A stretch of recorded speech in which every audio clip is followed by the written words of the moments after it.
चलिए आज हम अपना सेशन 2 स्टार्ट करते हैं। सेशन 2 के अंदर बेसिकली हम बात करेंगे, सॉरी चैप्टर 2 हम स्टार्ट करते हैं, जिसके अंदर हम बेसिकली बात करेंगे स्पेशल टैक्सेशन। अभी तक हमने जितना भी सीखा, जितना भी हमने देखा कि इंडिविजुअल के केस में, एचयूएफ के केस में, कंपनी के केस में, पार्टनरशिप फर्म के केस में हम कैसे टैक्स कैलकुलेट करेंगे, वो बेसिकली जो आपके इनकम टैक्स के नॉर्मल प्रोविजंस हैं उनके तहत वो कैलकुलेशंस की जाती है। लेकिन इनकम टैक्स के अंदर कुछ स्पेशल प्रोविजंस भी रखे गए हैं।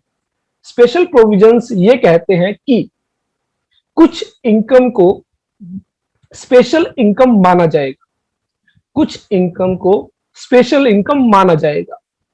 वो आपकी इनकम है, अंडर दी 5 हेड्स जो आपके है वो कैटेगराइज भी की जाएगी। लेकिन जब हम टैक्स कैलकुलेट करेंगे तो हम देखेंगे कि कुछ इनकम को जो है स्पेशल टैक्स रेट्स अप्लाई होंगी और बाकी जो इनकम होगी उस पर हम स्लैब रेट के अकॉर्डिंग टैक्स अप्लाई करेंगे।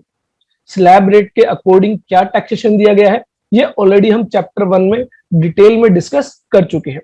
तो स्पेशल टैक्सेशन की अगर मैं बात करूं, सबसे पहले हम बात करते हैं कुछ स्पेशल इनकम की। तो जब आप चैप्टर 2 में आते हैं तो चैप्टर 2 में आपको जो है कुछ स्पेशल इनकम बताई गई है, special taxation in case of certain incomes. तो यहां पर जो इनकम है उस इनकम को स्पेशल इनकम बनाया गया है।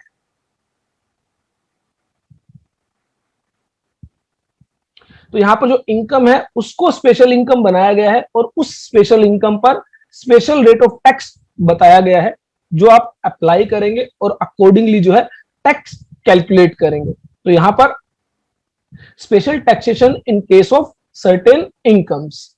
तो सबसे पहले अगर हम बात करें सेक्शन 115 बी, तो आपने देखा होगा बहुत बार काफी सारे लोग जो है वो लॉटरी जीतते हैं या फिर कोई क्रॉसवर्ड पजल्स जो होते हैं, मान लीजिए किसी मैगजीन के अंदर, किसी न्यूज़पेपर के अंदर आपने कोई क्रॉसवर्ड पजल जो है वो फिल किया और उसको आपने सेंड किया और आपने कोई जो है प्राइज जीता।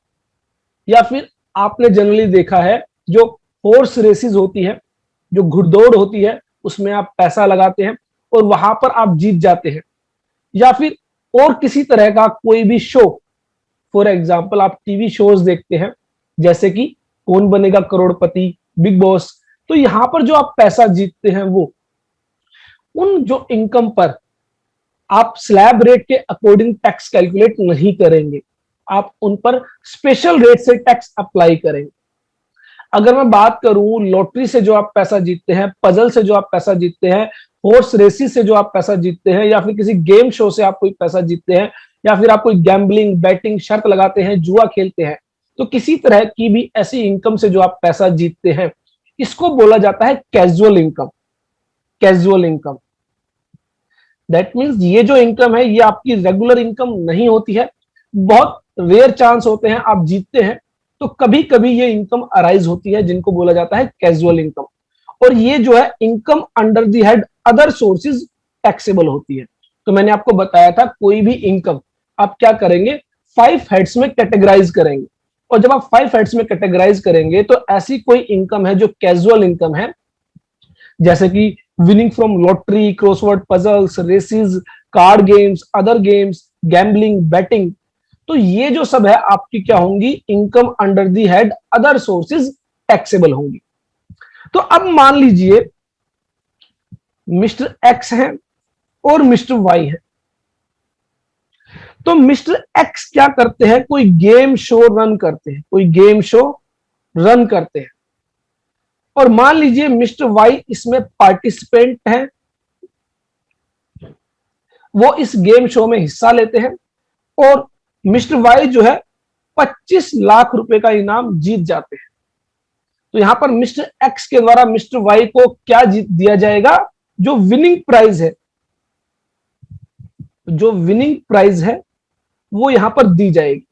जरूरी नहीं है ये अमाउंट कैश में हो, ये कैश भी हो सकती है या फिर कोई गुड्स भी हो सकती है, फॉर एग्जाम्पल कार। तो हो सकता है कई बार जब आप जीत जाते हैं तो आपको कार गिफ्ट में मिलती है, तो ऐसे में ये एक गुड्स भी हो सकती है, आप कोई बाइक जीत जाते हैं, कोई स्कूटी जीत जाते हैं, तो ऐसे में ये जो आप प्राइज जीतते हैं उसको स्पेशल इनकम माना गया है अंडर द इनकम टैक्स, और इस पर स्पेशल रेट ऑफ टैक्स आप पे करेंगे। कितना टैक्स पे करेंगे? 30%।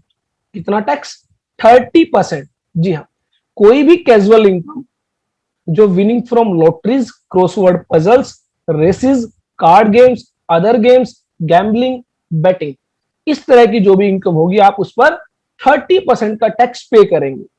चाहे आप एक इंडिविजुअल है, एचयूएफ है, पार्टनरशिप फर्म है, कंपनी है, एओपी है, बीओआई है, आर्टिफिशियल जुडिशियल पर्सन है, आप कोई भी पर्सन हो, आप जो टैक्स पे करेंगे वो टैक्स पे करेंगे 30%। अब मान लीजिए किसी व्यक्ति की इनकम लॉटरी जीतने के अलावा भी और कोई रेगुलर इनकम है, मान लीजिए बिजनेस इनकम है या सैलरी इनकम है, तो आपको क्या करना होगा? जो कैजुअल इनकम है उस पर तो 30% टैक्स कैलकुलेट करोगे, और जो बैलेंस इनकम है उस पर आप क्या करोगे? उस पर आप स्लैब रेट के अकॉर्डिंग जो है टैक्स कैलकुलेट करोगे। तो यहां पर कहा गया where the total income of an SSC, तो यहां पर वर्ड यूज किया गया एसएससी, यहां पर individual, HUF, AOP, BOI, AJP, ऐसा कोई वर्ड यूज नहीं किया गया। तो दैट मीन्स वो व्यक्ति कोई भी हो, includes any income by way of winning from any lottery or crossword puzzle or race includes horse races। तो हो सकता है मान लीजिए कोई डॉग रेस है जहां पर कुत्ते दौड़ रहे हैं, मान लीजिए कोई कैट रेस है, तो किसी भी तरह की रेस, चाहे वो हॉर्स रेस हो या फिर कोई और अदर रेस हो, not being income from activity of owning and maintaining race horses or card games and other games of any sort or from gambling or betting of any from or nature whatsoever। तो यहां पर कहा गया कि आप horse race से पैसा जीतते हैं, वो क्या माना जाएगा? Casual income. लेकिन मान लीजिए आप क्या करते हैं, आप हॉर्स रेस में पैसा नहीं लगाते, आप उन रेसेस में जो हॉर्सेस दौड़ते हैं, जो घोड़े दौड़ते हैं, आप उनको ओन करते हैं और मेंटेन करते हैं। तो आपने देखा होगा जहां पर हॉर्स रेसेस होती है तो जनरली वहां पर जो घोड़े होते हैं वो किसी ना किसी के द्वारा ओन किए होते हैं, दैट मींस उनका कोई ना कोई मालिक होता है, और वो उन घोड़ों की जो है मेंटेनेंस करते हैं ताकि वो अच्छे से दौड़ते रहें। तो ऐसे में कहा गया अगर कोई इनकम ओइंग और मेंटेनेंस से रिलेटेड है वो कैजुअल इनकम नहीं मानी जाएगी।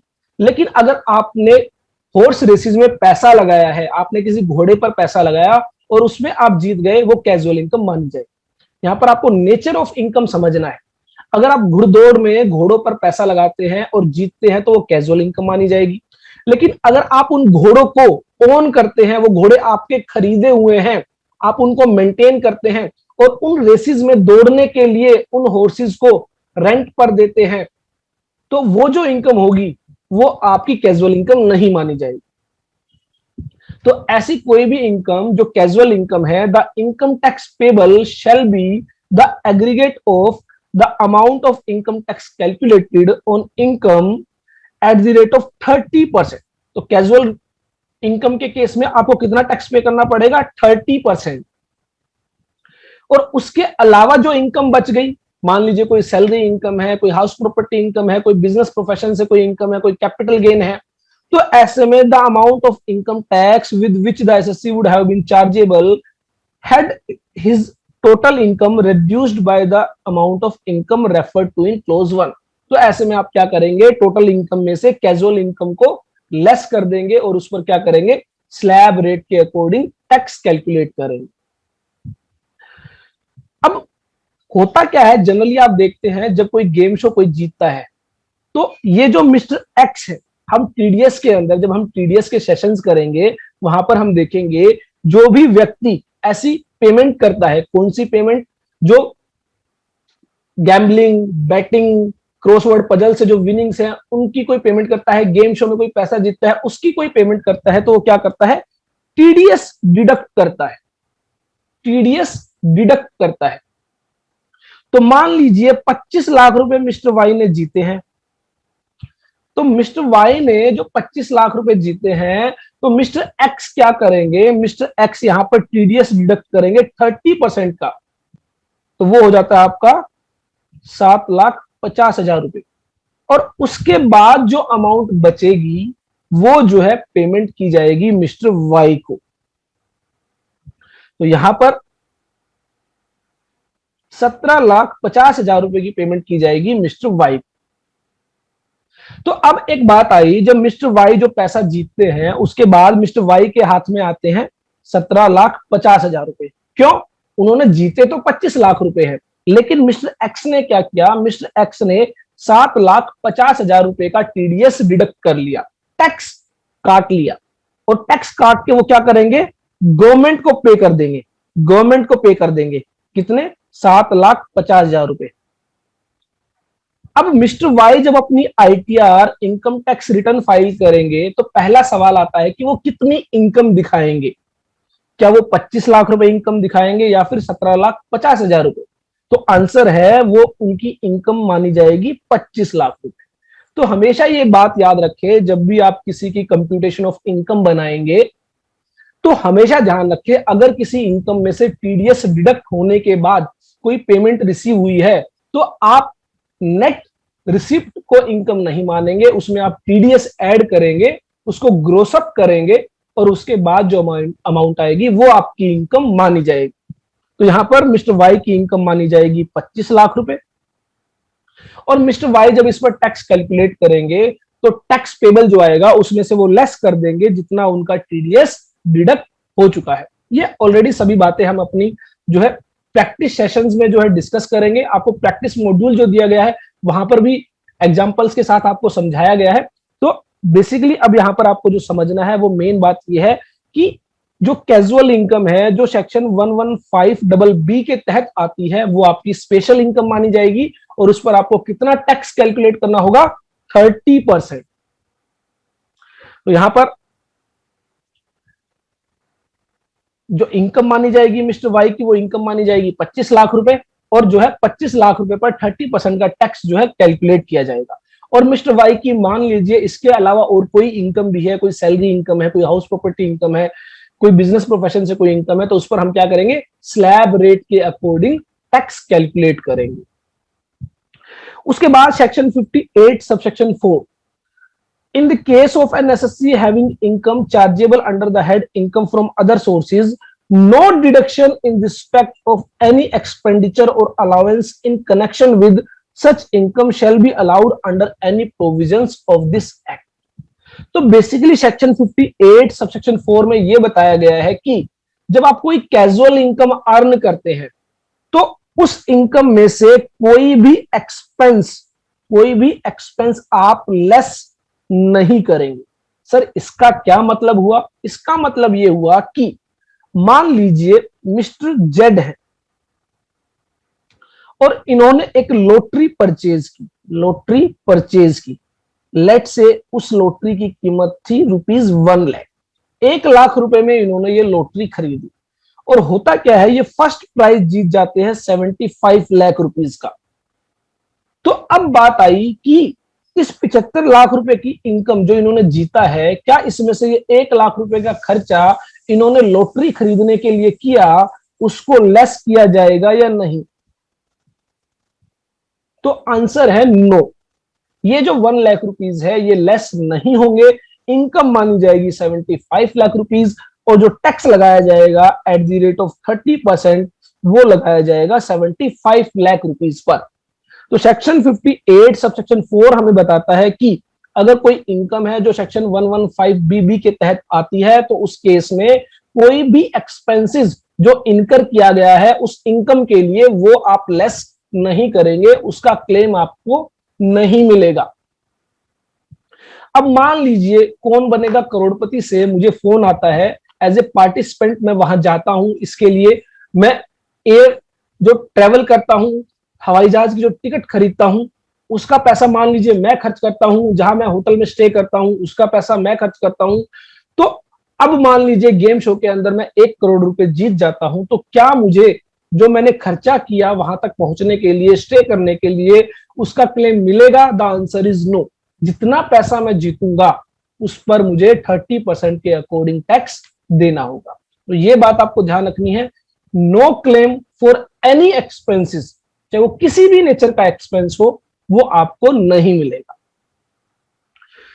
तो सेक्शन 115BB सिंपली ये कहता है कि अगर कोई कैजुअल इनकम है तो उस पर टैक्स लगाया जाएगा 30% का। अब बात आई कि क्या जो ये इनकम है, जो हम लॉटरी से जीतते हैं, बैटिंग से जीतते हैं, गैम्बलिंग से जीतते हैं, जो भी पैसा हमें मिलता है, तो क्या वो इनकम है? तो इसके लिए मैंने आपको बताया था कि सेक्शन 2 क्लोज 24 के अंदर इनकम को डिफाइन किया गया है। सेक्शन 2 क्लोज 24 के अंदर कैजुअल इनकम को डिफाइन किया गया है और वहां पर कहा गया है casual income means any winning from lottery, crossword puzzles, races including horse races, card games and other games of any sort or form, gambling or betting of any form or nature whatsoever। तो casual income define की गई है section 2 close 24 के तहत और वहां पर साफ साफ कहा गया है कि जो भी आप पैसा जीतेंगे लॉटरी से, क्रॉसवर्ड पजल से, रेसिस से, कार्ड गेम से, अदर गेम से, वो क्या मानी जाएगी? कैजुअल इनकम मानी जाएगी। उसके अलावा यहां पर बताया गया है लॉटरी का मतलब क्या होता है। तो लॉटरी जनरली आपको पता है कि लॉटरी बेसिकली आप जो है एक ड्रॉ होता है, उस ड्रॉ के अंदर जो भी मेंबर्स पार्टिसिपेट करते हैं उनमें से कोई भी एक मेंबर जो है वो प्राइज विन करता है और जितने प्राइज होंगे ये डिपेंड करता है चांस पर। जो भी मान लीजिए 10 बंदों ने एक लॉट जो है बनाया जिसके अंदर 10 पर्चियां डाली गई और उसमें से एक बंदा जो है उस प्राइज को विन करेगा। तो lottery includes winning from prizes awarded to any person by draw of lots और बाय चांस और in any other manner whatsoever. Card games आपको पता है, कार्ड गेम्स किसी भी तरह का हो सकता है। आजकल तो आपके मोबाइल्स पर भी बहुत सारे कार्ड गेम्स है या किसी और तरह के क्रिकेट गेम्स वगैरह है जहां पर आप पैसा जीतते हैं, तो वो सभी जो है आपकी कैजुअल इनकम में जो है इंक्लूड होगा और उस पर आपको 30% का टैक्स देना होगा। और कोई भी आपको एक्सपेंस अलाउड नहीं होगा, ये आपको याद रखना है। अब एक सिचुएशन हम यहां पर जो है समझने की कोशिश करते हैं। ये मिस्टर एक्स है और मिस्टर एक्स मान लीजिए 4,50,000 रुपए जो है कोई प्राइज जीत जाते हैं। प्राइज कोई भी हो सकता है, लॉटरी से भी जीत सकते हैं, गेम शो से भी जीत सकते हैं, कोई भी प्राइज मान लीजिए। अब इस 4,50,000 रुपए के अलावा मिस्टर एक्स की कोई भी इनकम नहीं है। इस 4,50,000 रुपए के अलावा मिस्टर एक्स की कोई भी इनकम नहीं है। तो अब बात आई कि हम जो टैक्स कैलकुलेट करेंगे वो कैसे करेंगे। स्लैब रेट के अंदर तो हम क्या करते थे, 2,50,000 रुपए तक कोई टैक्स नहीं और 2 लाख रुपए पर आपको 5% का टैक्स होगा, कितना? 10,000 रुपए। तो क्या अब हम ऐसे ही टैक्स कैलकुलेट करेंगे? द आंसर इज नो, क्योंकि मैंने आपको बताया था जो कैजुअल इनकम है वो कौन सी इनकम है? Special income. स्पेशल इनकम पर कैसे टैक्स लगाएंगे? स्पेशल टैक्स रेट से। तो यहाँ पर टैक्स कितना होगा? 4,50,000 इंटू 30%। तो यहाँ पर आपका टैक्स बनेगा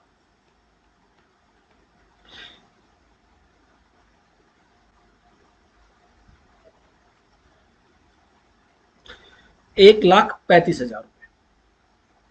तो इसका मतलब एक बात क्लियर हो जाती है कि अगर कोई कैजुअल इनकम है तो आपको बेनिफिट ऑफ स्लैब नहीं मिलेगा।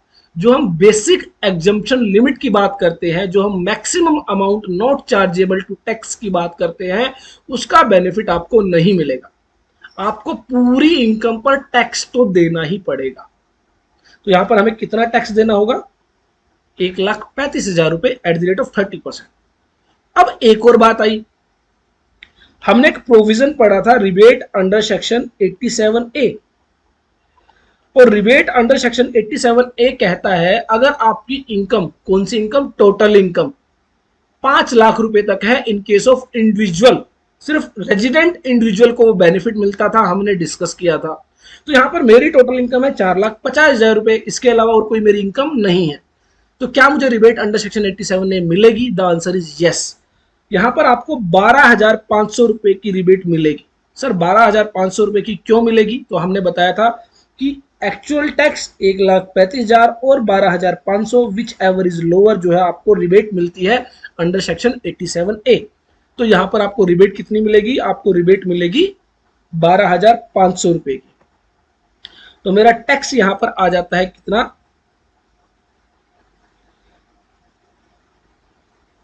1,33,500 रुपए।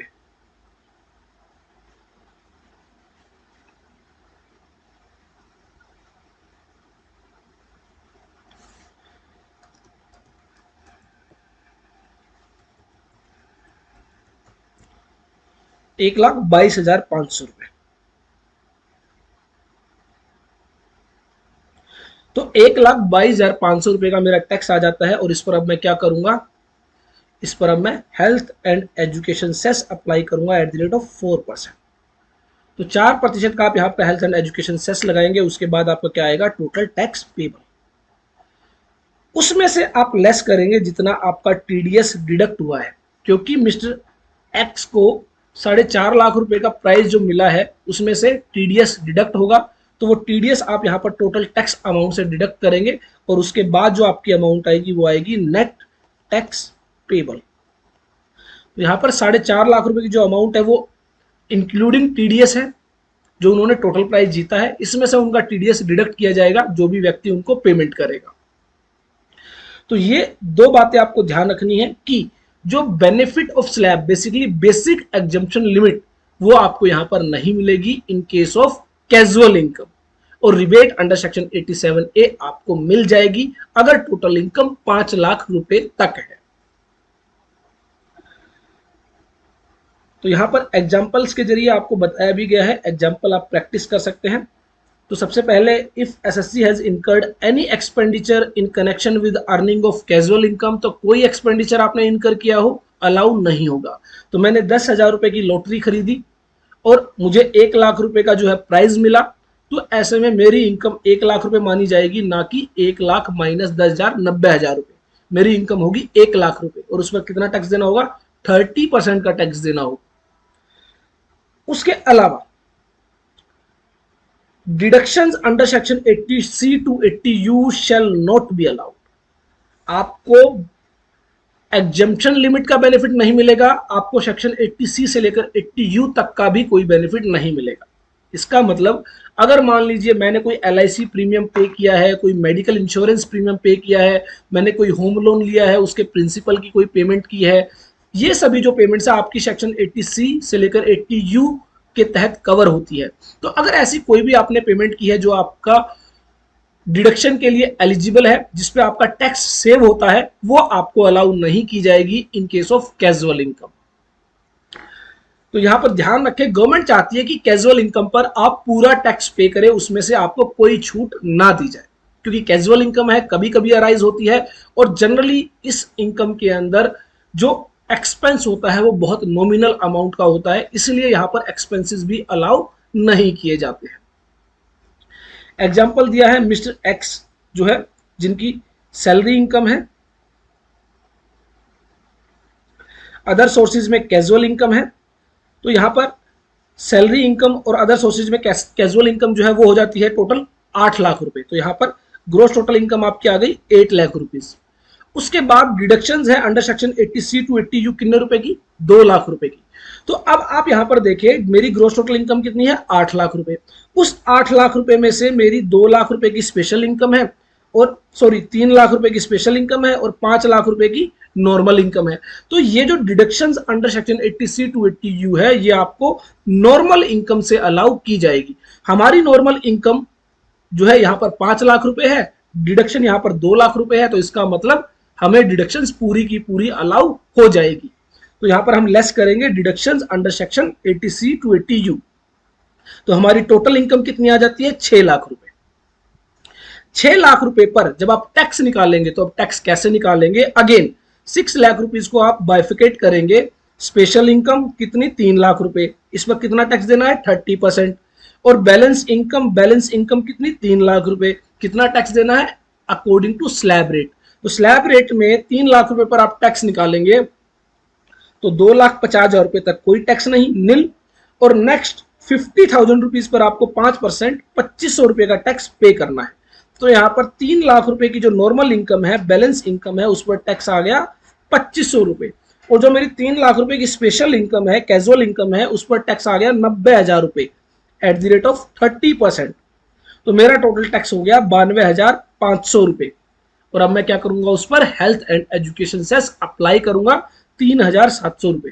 तो मेरा टोटल टैक्स आ जाता है 96,200 रुपए। और यहां पर मैं लेस करूंगा अगर कोई मेरा टीडीएस डिडक्ट हुआ है तो टीडीएस की अमाउंट जो होगी वो आप यहां पर लेस करेंगे और उसके बाद जो बैलेंस आएगा वो आपका होगा नेट टैक्स पेबल। चलिए एक और एग्जांपल हम डिटेल में डिस्कस करते हैं जिससे आपको काफी कुछ सीखने को मिलेगा। यहां पर एग्जांपल सेम रखा गया, सैलरी इनकम 5 लाख रुपए है, कैजुअल इनकम 3 लाख रुपए है, ग्रोस टोटल इनकम आपकी हो जाती है 8 लाख रुपए। लेकिन यहां पर कहा गया जो deductions under section 80C to 80U है वो है 6 लाख रुपीस। तो ध्यान रखें यहां पर 80C से लेकर 80U तक की बात की गई है। काफी सारे मेंबर्स ऐसे हो सकते हैं जिनको लगता है कि सर 1.5 लाख रुपए से ज्यादा की छूट नहीं मिलती है। तो आप ध्यान रखें 1.5 लाख रुपए की जो छूट है वो सिर्फ 80C की छूट है। उसके अलावा 80D है, 80E है, 80F है, 80G है, बाकी सभी सेक्शंस तो हम यहां पर बात कर रहे हैं 80C से लेकर 80U तक की डिडक्शंस है 6 लाख रुपए। तो अब मैंने आपको बताया था कैजुअल इनकम से, स्पेशल इनकम से आपको जो है डिडक्शन नहीं मिलेगी। तो मैं क्या चेक करूंगा, मैं चेक करूंगा कि इस 8 लाख रुपए की ग्रोस टोटल इनकम में स्पेशल इनकम है मेरी 3 लाख रुपए और बैलेंस इनकम है मेरी 5 लाख रुपए और मेरी डिडक्शन कितनी है 6 लाख रुपए की। तो यहां पर ध्यान रखें मुझे डिडक्शन कितनी मिलेगी, मुझे डिडक्शन मिलेगी सिर्फ 5 लाख रुपए की। क्यों? क्योंकि मेरी जो नॉर्मल इनकम है वो 5 लाख रुपए ही है। तो ऐसे में मुझे नॉर्मल इनकम से ज्यादा छूट नहीं मिलेगी। स्पेशल इनकम में से हमें कोई डिडक्शन अलाउ नहीं होती है। तो इसका मतलब डिडक्शन में कितनी लेस करूंगा 5 लाख रुपए। तो मेरी टोटल इनकम आ गई कितनी 3 लाख रुपए। अब इस 3 लाख रुपए को मैं फिर से कैटेगराइज करूंगा, स्पेशल इनकम 3 लाख रुपए, नॉर्मल इनकम 0। और इस स्पेशल इनकम पर कितना टैक्स 30% का, तो 90,000 रुपए का टैक्स आ गया। और नॉर्मल इनकम मेरी कुछ है ही नहीं डिडक्शन लेस करने के बाद, तो ऐसे में वो जो है नॉर्मल इनकम पर टैक्स हो जाएगा 0। तो मेरा टैक्स बनेगा कितना 90,000 रुपए। अब मैं क्या करूंगा, मैं चेक करूंगा अगर मेरी टोटल इनकम कितनी है 5 लाख रुपए तक है तो मुझे क्या मिलेगी रिबेट अंडर सेक्शन 87A। तो यहां पर मेरी टोटल इनकम आ रही है 3 लाख रुपए जो कि 5 लाख रुपए से कम है, तो मुझे रिबेट मिलेगी 12,500 रुपए की। तो मेरा टोटल टैक्स आ जाएगा यहां पर 77,500 रुपए, जिस पर मैं ऐड करूंगा health and education cess at the rate of 4% 3,100 रुपए और मेरी टोटल टैक्स लायबिलिटी आ जाएगी 80,600 रुपए। यहां पर मैं लेस करूंगा टीडीएस अगर कोई डिडक्ट किया गया है किसी व्यक्ति के द्वारा। तो ये बेसिकली आपको समझना है कि जो कैजुअल इनकम है उसमें से तो ना तो कोई एक्सपेंसेस अलाउ होता, ना ही कोई डिडक्शन अलाउ होती और ना ही कोई benefit of slab, basic exemption limit या maximum amount not chargeable to tax का बेनिफिट आपको दिया जाता है। कोई बेनिफिट नहीं मिलेगा आपको, ना किसी खर्चे का, ना किसी डिडक्शन का, ना ही कोई स्लैब का। जो बेसिक एग्जम्पशन लिमिट होती है 2.5 लाख रुपए तक की, वो भी आपको नहीं मिलेगी। तो आई होप कैजुअल इनकम के केस में कैसे आप टैक्स कैलकुलेट करेंगे आपको अच्छे से समझ में आया होगा। फिर भी आपका कोई डाउट है तो जरूर शेयर कर सकते हैं। उसके अलावा यहां पर एक और एग्जांपल आपको दिया गया है, वो एग्जांपल आप जो है अपने आप ही प्रैक्टिस करेंगे। उसके अंदर सरचार्ज का कॉन्सेप्ट भी रखा गया है ताकि आपको समझ में आ जाए कैजुअल इनकम के केस में कैसे सरचार्ज कैलकुलेट किया जाएगा। और मैंने आपको बताया था जहां सरचार्ज होता है वहां पर आपको मार्जिनल रिलीफ भी चेक करनी होती है। तो अगर कोई मार्जिनल रिलीफ अप्लाई होनी है तो वो आप जो है कैलकुलेट करेंगे और अकॉर्डिंगली अप्लाई करेंगे। हाँ, अगर आपको एग्जाम्पल डिस्कस करते हुए, एग्जाम्पल जो है सोल्व करते हुए कोई भी प्रॉब्लम आ रही है तो जरूर ग्रुप के अंदर आप शेयर कर सकते हैं। आगे बढ़ने से पहले एक छोटी सी बात, जनरली हमें YouTube पर भी काफी सारे कमेंट्स मिलते हैं या काफी सारे लोगों के मेल्स मिलते हैं, कॉल्स आती है कि सर मुझे किसी गेम शो से या फिर जो आपकी एप्स होती है उसमें काफी सारे गेम्स होते हैं, वहां से कोई प्राइज जो है जीता है जिसपे मेरा टीडीएस डिडक्ट हुआ है, तो क्या ऐसे में मुझे वो टीडीएस रिफंड हो सकता है, मुझे वापस मिल सकता है। तो देखिए जनरली हम लोग उसको मना कर देते हैं कि वो रिफंड नहीं होगा। वहां पर जो आपके पास जो टैक्स सेविंग की बात है, जो रिफंड की बात है, सिर्फ एक ही केस में पॉसिबल है, जहां पर अगर वो जो प्राइस है वो 5 लाख रुपए तक का है और उसके अलावा आपके पास और कोई इनकम नहीं है। क्योंकि मैंने आपको बताया अगर टोटल इनकम 5 लाख रुपए तक है तो रिबेट अंडर सेक्शन 87A आपको मिल जाती है। तो मान लीजिए किसी ने 6 लाख रुपीज का प्राइस विन किया, 6 लाख रुपए का प्राइस जीता, उसके अलावा उसकी और कोई इनकम नहीं है, तो ऐसे में हमने देखा इस 6 लाख रुपए में से ना तो कोई एक्सपेंसेस आपको अलाउ किया जाता है, ना कोई डिडक्शन आपको मिलती है, ना कोई बेनिफिट ऑफ स्लैब आपको एग्जम्पशन लिमिट का दिया जाता है। तो ऐसे में ये जो 6 लाख रुपए आपकी टोटल इनकम बन जाता है और इस पर आपको टैक्स देना होता है। तो यहाँ पर 30% का टैक्स 1,80,000 रुपए टैक्स जो है बन जाता है और उस पर 4% का हेल्थ एंड एजुकेशन सेस, तो यहाँ पर 7200, तो आपकी टोटल टैक्स लायबिलिटी आ जाती है 187,200। और इतना ही टीडीएस जो है वो डिडक्ट कर लिया जाता है बाय द पेयर, जो पेमेंट करता है वो आपका टीडीएस डिडक्ट कर लेता है। तो ऐसे में यहां पर आपको जो है कोई ऑप्शन नहीं दिया गया कि ये जो टीडीएस है, ये जो आपका पैसा टैक्स के रूप में डिडक्ट हुआ, इसको वापस मिल सके आपको, ऐसा कोई ऑप्शन नहीं है। लेकिन अगर मान लीजिए यही आपका जो प्राइस है वो मान लीजिए 5 लाख रुपए है, तो 5 लाख रुपए पर आपका टैक्स हो गया 30%, 1,50,000 रुपए, और उस पर हेल्थ एंड एजुकेशन सेस अगर आप कैलकुलेट करते हैं तो वो आपका आ जाता है 6,000 रुपए। लेकिन फिलहाल अभी हम health and education cess calculate नहीं करेंगे, तो यहां पर 1,50,000 रुपए आपका टीडीएस डिडक्ट हो जाता है। तो अब आप देखते हैं कि 5 लाख रुपए तक की इनकम पर रिबेट अंडर सेक्शन 87A आपको अलाउ होती है। तो यहां पर आप क्या करेंगे, 12,500 रुपए की आपको रिबेट मिल जाएगी, 1,37,500 रुपए का आपको टैक्स पे करना होगा। और अब आप इस पर जो है health and education cess apply करेंगे 4% का। तो यहां पर मान लीजिए जो है आपका 4% जो है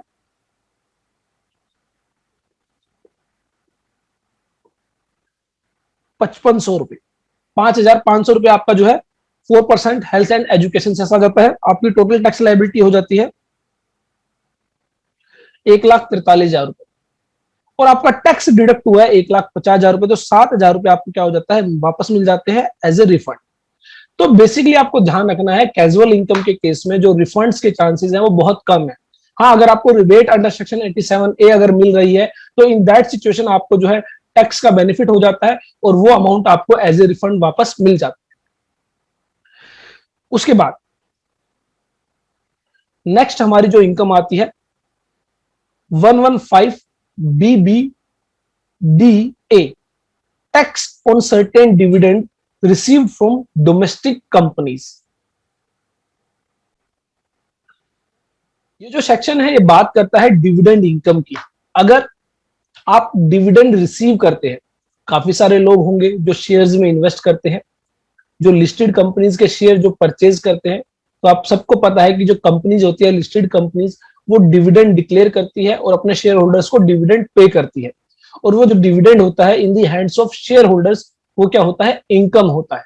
तो मान लीजिए मैंने रिलायंस इंडस्ट्रीज लिमिटेड के जो है 1 लाख शेयर जो है परचेज किए और एक टाइम के बाद रिलायंस इंडस्ट्रीज लिमिटेड ने मुझे कुछ डिविडेंड पे किया, तो ऐसे में वो जो डिविडेंड है वो मेरे हाथ में क्या है, एक इनकम है। इनकम कौन से हेड में टैक्सेबल होगी, under the head other sources. जो डिविडेंड इनकम होती है वो income from other sources head में टैक्सेबल होती है in the hand of share holder. तो अब मुझे वो डिविडेंड मिला है तो उस पर क्या टैक्स ट्रीटमेंट होगा। तो बेसिकली अगर मैं बात करूं इनिशियल डेज की, अर्लियर पहले जो कंपनीज होती थी, कंपनीज जो भी डिविडेंड डिक्लेयर करती थी, जो भी डिविडेंड डिक्लेयर करती थी उस पर डीडीटी, डिविडेंड डिस्ट्रीब्यूशन टैक्स पे करती थी। तो इसका मतलब जो कंपनी डिविडेंड पे करती थी, डिविडेंड पे करने से पहले उस पर भी एक अलग से टैक्स देना होता था कंपनीज को। कौन सा tax, dividend distribution tax.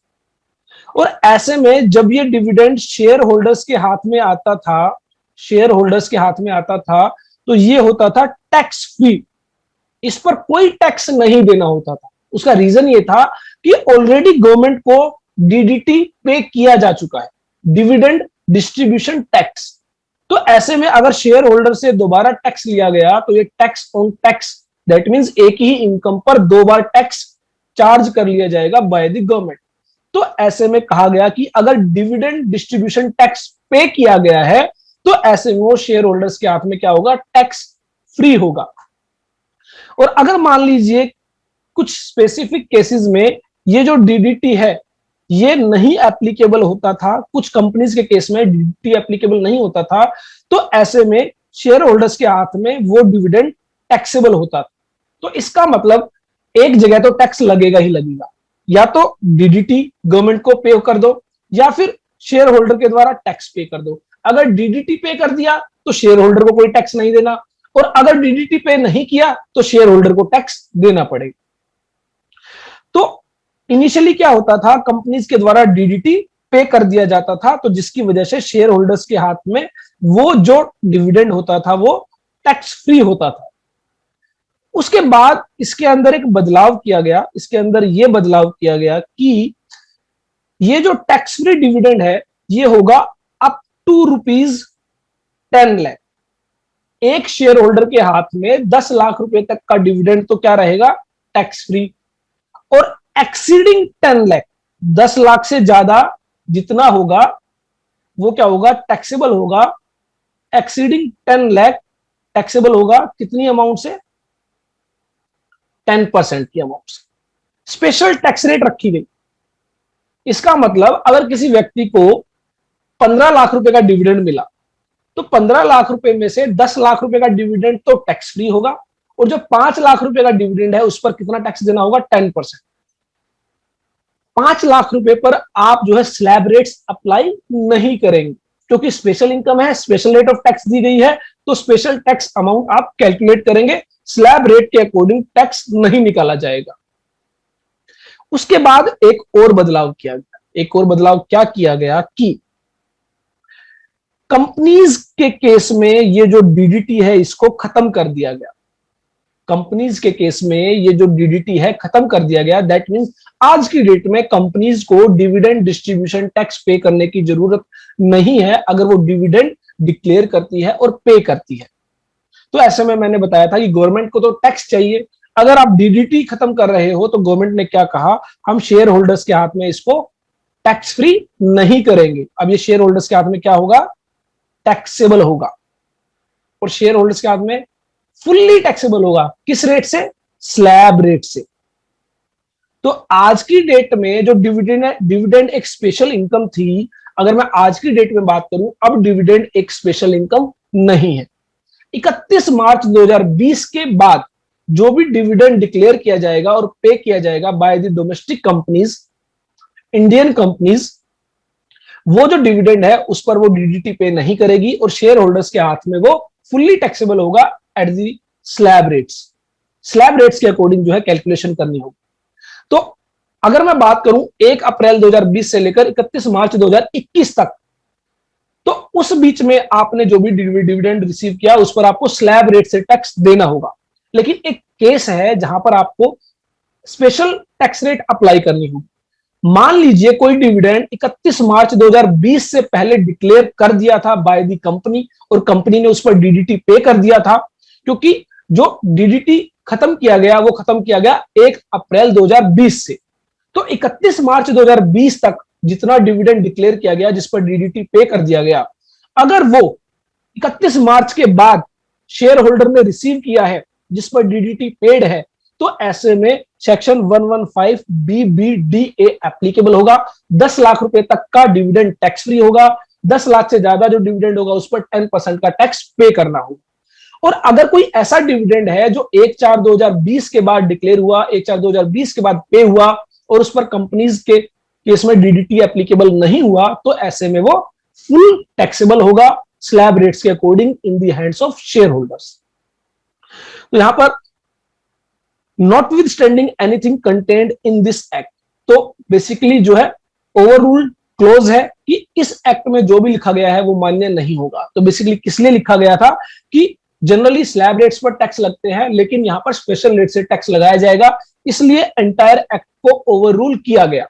Where the total income of a specified SSC resident in India includes any income in aggregate exceeding 10 lakh rupees by way of dividends declared, distributed or paid by a domestic company on or before 31st day of March 2020। 31 मार्च से पहले, 31 मार्च 2020 से पहले अगर companies ने उसको declare किया है, distribute किया है और पे किया है, किसको? शेयर होल्डर्स को, और उस डिविडेंड पर डीडीटी पे किया गया है, तो ऐसे में 10 लाख रुपए से ज्यादा जितना डिविडेंड होगा उस पर आपको 10% के अकॉर्डिंग टैक्स पे करना होगा। तो exceeding 10 lakh rupees eight the rate of 10%, 10 lakh से ज्यादा जितना डिविडेंड होगा उस पर आपको 10% इनकम टैक्स पे करना होगा। 10 लाख रुपए तक का डिविडेंड टैक्स फ्री, उस पर कोई टैक्स नहीं देना। उसके अलावा जो इनकम बच गई, डिविडेंड इनकम के अलावा आपको कोई सैलरी इनकम है, हाउस प्रॉपर्टी इनकम है, बिजनेस इनकम है, कोई भी इनकम है, उस पर आपको कितना टैक्स पे करना होगा? स्लैब रेट के अकॉर्डिंग टैक्स पे करना होगा, जैसा हमने कैजुअल इनकम के केस में कैलकुलेट किया था। उसके अलावा सिमिलरली प्रोविजंस यहां पर रखे गए। No deductions in respect of any expenditure और अलाउंस और set off loss shall be allowed to the SSC under any provision of this act in computing the income by way of dividend। तो मान लीजिए मैंने क्या किया, मैंने 10 लाख रुपए लोन लिया, उधार लिया किसी से, और उस पर मैं eight the rate of 1% interest पे करता हूं। मैंने बैंक से लोन लिया, 1% पर मंथ का इंटरेस्ट मैं उस पर पे कर रहा हूं, और मैंने क्या किया, उस 10 लाख रुपए को शेयर मार्केट के अंदर इन्वेस्ट किया। 10 लाख रुपए उधार लिए, लोन पर लिए, और उस लोन अमाउंट को मैंने शेयर मार्केट के अंदर इन्वेस्ट किया। शेयर मार्केट में इन्वेस्ट किया, मुझे कुछ डिविडेंड इनकम रिसीव हुई, तो क्या उस डिविडेंड इनकम में से जो मैंने उधार लिया था उस पर जो ब्याज दिया है, पे किया है, क्या उसकी छूट मिलेगी? क्या उसको मैं एज एन एक्सपेंस क्लेम कर सकता हूं? The answer is no. Any expenditure और any allowances in respect of such income shall not be allowed. No deduction in respect of any expenditure or allowance or set-off of losses shall be allowed to the SSC under any provisions of this act in computing the income by way of dividends।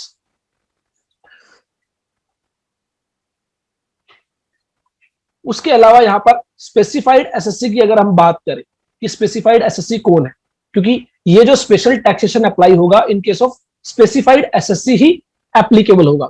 अगर कोई व्यक्ति specified SSC नहीं है और वो अगर dividend income receive करता है, उसके लिए वो क्या है? Fully tax free. कब तक? 31 मार्च 2020 तक। 31 मार्च 2020 के बाद जो भी डिविडेंड होगा, चाहे वो स्पेसिफाइड एसएससी है चाहे वो नॉन स्पेसिफाइड एसएससी है, दोनों के हैंड में टैक्सेबल होगा eight the rate of slab rate. तो 31 मार्च 2020 से पहले जो प्रोविजंस था कि specified SSC means a person other than a domestic company, a fund or institute or trust or any university or other educational institute or any hospital or medical institute referred to in subclause 4 or clause 5 or subclause 6 or subclause 6A of clause 23C of section 10 or a trust or institute registered under section 12A, 12AA, 12AB। तो basically ये क्या है? ये जो व्यक्ति हैं ये other than specified SSC हैं।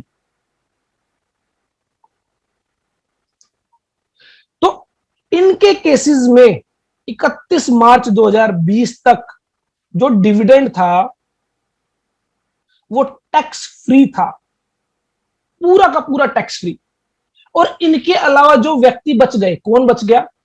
Individual, HUF, AOP, BOI, partnership firm, अगर उन्होंने कोई डिविडेंड रिसीव किया तो उनके केसेस में, स्पेसिफाइड एसएससी के केसेस में, वो जो डिविडेंड है वो टैक्स फ्री है अप टू 10 लाख, 10 लाख रुपए तक, और अबाउट 10 लाख, 10 लाख से जो भी ज्यादा होगा उस पर 10% का टैक्स।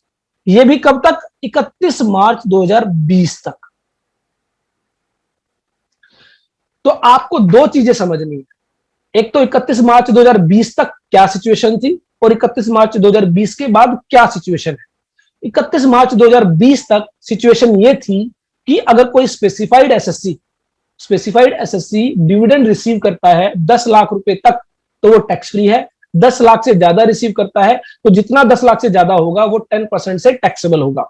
स्पेसिफाइड एसएससी कौन होगा? Individual, HUF, AOP, BOI, artificial judicial person, local authority और आप कंपनी और पार्टनरशिप फर्म। सॉरी, इसमें कंपनी इंक्लूड नहीं होगी, जो डोमेस्टिक कंपनी, अगर कोई फॉरेन कंपनी है तो स्पेसिफाइड एसएससी में इंक्लूड होगी। और कौन इंक्लूड नहीं होगा स्पेसिफाइड एसएससी में? एक डोमेस्टिक कंपनी, एक फंड और institute, trust, university, educational institutes जो सेक्शन 10 क्लोज 23C के सब क्लोज 4, 5, 6A में रजिस्टर्ड है। इसके अलावा एक ट्रस्ट जो है 12A, 12AA, 12AB में रजिस्टर्ड है।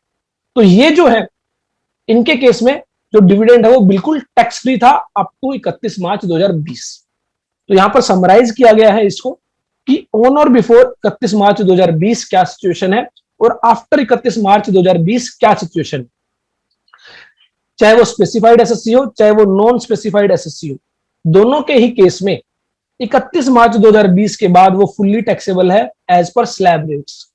तो आज की डेट में अगर मैं बात करूं, जो डिविडेंड है उसका टैक्स ट्रीटमेंट सबके लिए एक जैसा है, चाहे वो इंडिविजुअल हो, एचयूएफ हो, एओपी हो, बीओआई हो, कंपनी हो, पार्टनरशिप फर्म हो, डोमेस्टिक कंपनी हो, फॉरेन कंपनी हो, वो क्या है? फुल्ली टैक्सेबल है स्लैब रेट्स के अकॉर्डिंग, जो भी स्लैब रेट एप्लीकेबल होती है। हाँ, 31 मार्च 2020 तक सिचुएशन ये थी, अगर वो स्पेसिफाइड एसएससी है तो 10 लाख रुपए तक का डिविडेंड टैक्स फ्री है, 10 लाख से ज्यादा टैक्सेबल है eight the rate of 10% under section 115BBDA। और जो अदर देन स्पेसिफाइड एसएससी है, जो नॉन स्पेसिफाइड एसएससी है, जिसमें आपकी डोमेस्टिक कंपनी आती है, जिसमें आपकी ट्रस्ट आती है, मेडिकल इंस्टीट्यूट्स आते हैं, एजुकेशनल इंस्टीट्यूट्स आते हैं, वो जो है फुल्ली एग्जेम्प्ट था अंडर सेक्शन 10 क्लोज 34। तो आई होप डिविडेंड इनकम के रिगार्डिंग आपको समझ में आया होगा। आज की डेट में जो डिविडेंड इनकम है वो एक स्पेशल इनकम नहीं है। यहां पर जो बात हो रही है डिविडेंड स्पेशल इनकम 31 मार्च 2020 तक था, उसके बाद उसको स्पेशल इनकम से हटा दिया गया है। और एक केस मैंने आपको बताया कि आज की डेट में आप जो रिटर्न फाइल करोगे, मान लीजिए असेसमेंट ईयर 21-22 के लिए आप रिटर्न फाइल कर रहे हैं, तो असेसमेंट ईयर 21-22 के लिए प्रीवियस ईयर आपका हो जाता है 2021। तो 1 अप्रैल 2020 से लेकर 31 मार्च 2021 तक अगर आपने कोई डिविडेंड रिसीव किया है, तो आपको चेक करना होगा कि अगर उस डिविडेंड पर 31 मार्च 2020 तक डीडीटी पे किया जा चुका है, इसका मतलब वो डिक्लेयर पहले हो गया, पेमेंट बाद में हुई, तो ऐसे में वो जो है 10 लाख रुपए तक एग्जम्प्ट है, उस पर सेक्शन 115BBDA एप्लीकेबल होगा। लेकिन अगर 1 अप्रैल 2020 से लेकर 31 मार्च 2021 तक आपने कोई डिविडेंड रिसीव किया और वो डिक्लेयर भी प्रीवियस ईयर 2021 में हुआ और पे भी 2021 में हुआ और उस पर कोई डीडीटी पे नहीं हुआ, तो ऐसे में वो फुल्ली टैक्सेबल है in the hand of share holder. तो यहां पर एक नोट आपको दिया गया है, dividend distributed by a domestic company before 1st of April 2020 and received by the shareholder on or after 1st of April 20। तो 1 अप्रैल 2020 से पहले डिक्लेयर हो गया तो कंपनी ने उस पर डीडीटी पे कर दिया होगा। तो ऐसे में 1/4/2020 के बाद अगर वो रिसीव होगा शेयर होल्डर को, तो उस पर सेक्शन 115BBDA एप्लीकेबल होगा। और अगर कोई ऐसा डिविडेंड है जो 1/4/2020 के बाद ही डिक्लेयर हुआ है, उसके बाद ही डिस्ट्रीब्यूट हुआ है और उस पर डीडीटी पे नहीं हुआ है, तो ऐसे में वो शेयर होल्डर्स के हाथ में फुल्ली टैक्सेबल होगा। तो आई होप डिविडेंड के रिगार्डिंग आपको जो है कोई भी कंफ्यूजन नहीं होगा। फिर भी अगर आपको कोई डाउट है तो आप ग्रुप के अंदर शेयर कर सकते हैं। आज की डेट में आप जो डिविडेंड रिसीव कर रहे हैं वो फुल्ली टैक्सेबल है in the hand of share holders, चाहे वो इंडिविजुअल हो, एचयूएफ हो, एओपी हो, बीओआई हो, कंपनी हो, पार्टनरशिप फर्म हो, कोई भी एसएससी हो, वो फुल्ली टैक्सेबल है स्लैब रेट्स के अकॉर्डिंग। सेक्शन 115BBDA एप्लीकेबल नहीं होगा। सेक्शन 115BBDA वही एप्लीकेबल होगा जहां पर जो डिविडेंड है वो 31 मार्च 2020 से पहले डिक्लेयर हो चुका है और उस पर डीडीटी पे हो चुका है और उसकी पेमेंट 1 अप्रैल 2020 के बाद हुई। तो इसके रिगार्डिंग आपको कोई भी डाउट है तो प्लीज जरूर शेयर कीजिए ताकि उसको आंसर किया जा सके।